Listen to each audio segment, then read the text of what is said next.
লাখে লাখে টকা দিয়া এজোপা বিশেষ গছ।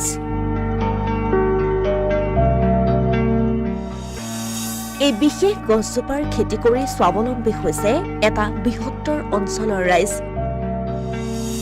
প্ৰতিজোপা গছ বিক্ৰী হয় 10,000ৰ পৰা আৰম্ভ কৰি 5 লাখ টকা পৰ্যন্ত।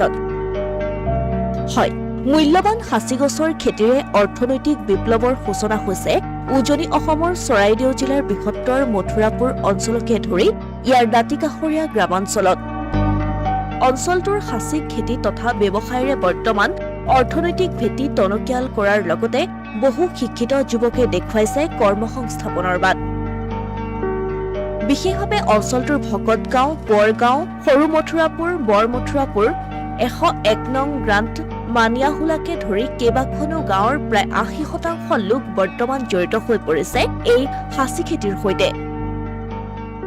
চাহ খেতিৰ লগতে সাঁচি খেতিও এখন বৃহৎ বজাৰ পাবলৈ সক্ষম হৈছে আৰু এই মথুৰাপুৰ অঞ্চলত যিসকল খেতিয়কে এই সাঁচি খেতি কৰি তেওঁলোকে সাঁচি খেতিৰ জৰিয়তে তেওঁলোকে স্বাৱলম্বিতা হোৱাৰ দিশে আগবাঢ়িছে আৰু আমাৰ মথুৰাপুৰ অঞ্চলৰ যিসকল যুৱকে এই সাঁচি খেতিৰ লগতে জড়িত হৈ আৰু ব্যৱসায় যি আৰম্ভ কৰিছে, তেওঁলোকে এই ব্যৱসায়ৰ জৰিয়তে তেওঁলোকে এজন প্ৰতিষ্ঠিত ব্যৱসায়ী হিচাপে তেওঁলোকে প্ৰতিষ্ঠা হৈছে আৰু যিসকল খেতিয়কে এই সাঁচি খেতি কৰি তেওঁলোকে এজন প্ৰতিষ্ঠিত খেতিয়ক হিচাপে আজিৰ দিনত প্ৰতিষ্ঠা হৈছে। এই বৃহত্তৰ অঞ্চলটোত আটাইতকৈ মন কৰিবলগীয়া কথা হ'ল যে সাঁচি গছৰ এই লাভজনক ব্যৱসায়ৰ সৈতে বৰ্তমান জড়িত হৈ পৰিছে অঞ্চলটোৰ নৱপ্ৰজন্ম। অঞ্চলটোৰ পৰা এই সাঁচি গছসমূহ শিৱসাগৰ জিলাৰ নামটি, যোৰহাটৰ কাকজান, গোলাঘাটৰ নাহৰণি আৰু নগাঁও জিলাৰ হোজাইলৈ ব্যাপক হাৰত যোগান ধৰা হয়।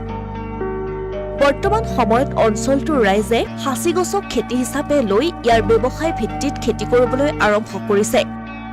আনকি বহুতে চাহ খেতিৰ মাজে মাজে ৰোপণ কৰিছে সাঁচি গছ।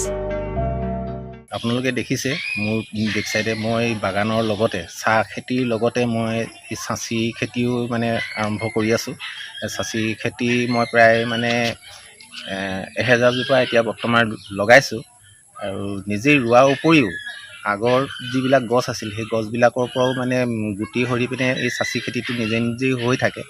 গুটি পৰি তাৰ পৰা পুলি ওলায়, পুলি ওলোৱাৰ পৰা মানে হয় আৰু এই সাঁচি খেতি কৰি আমাৰ এই বৰ মথুৰাপুৰ অঞ্চলত বৃহত্তৰ মথুৰাপুৰ অঞ্চলতে মানে এটা ভাল মানে লাভৱান হৈছে ৰাইজ। বিশেষকৈ পঢ়া শুনাৰ পৰা বেমাৰ আজাৰৰ পৰা আদি কৰি যিকোনো এটা মানে সমস্যাত পৰিলে এই সাঁচি বিকি আমাৰ মথুৰাপুৰবাসী ৰাইজে মানে সকাহ পায়। উল্লেখ্য যে এডাল সৰু মূল্যৱান সাঁচি গছৰ মূল্য 10,000ৰ পৰা আৰম্ভ কৰি 5 লাখ পৰ্যন্ত বিক্ৰী হয়। বৰ্তমান অঞ্চলটোৰ বহু লোকক অৰ্থনৈতিকভাৱে টনকিয়াল কৰাৰ আঁৰত আছে এই সাঁচি গছসমূহ। এক কথাত ক'বলৈ গ'লে চৰকাৰী পৃষ্ঠপোষকতাত বিজ্ঞানসন্মতভাৱে এই লাভজনক ব্যৱসায়ৰ এটা উদ্যোগ গঢ়ি তুলিলে আৰু প্ৰয়োজনীয় সহযোগিতা আগবঢ়ালে এই উদ্যোগ অথবা সাঁচি গছৰ খেতিৰ প্ৰতি শিক্ষিত যুৱকসকল আগবাঢ়ি আহিব আৰু নিজৰ মাটিত খেতি কৰি স্বাৱলম্বী হ'ব পাৰিব অসমৰ নিবনুৱাসকল। বহিৰাজ্যলৈ কৰ্মসংস্থাপন বিচাৰি যাব নালাগিব অসমৰ নিবনুৱা। এই ক্ষেত্ৰত চৰকাৰে মনোনিৱেশ কৰিলে বহু লোক অৰ্থনৈতিকভাৱে লাভান্বিত হোৱাটো প্ৰায় নিশ্চিত। অসমীয়া প্ৰতিদিন ডিজিটেল সংবাদ, মথুৰাপুৰ।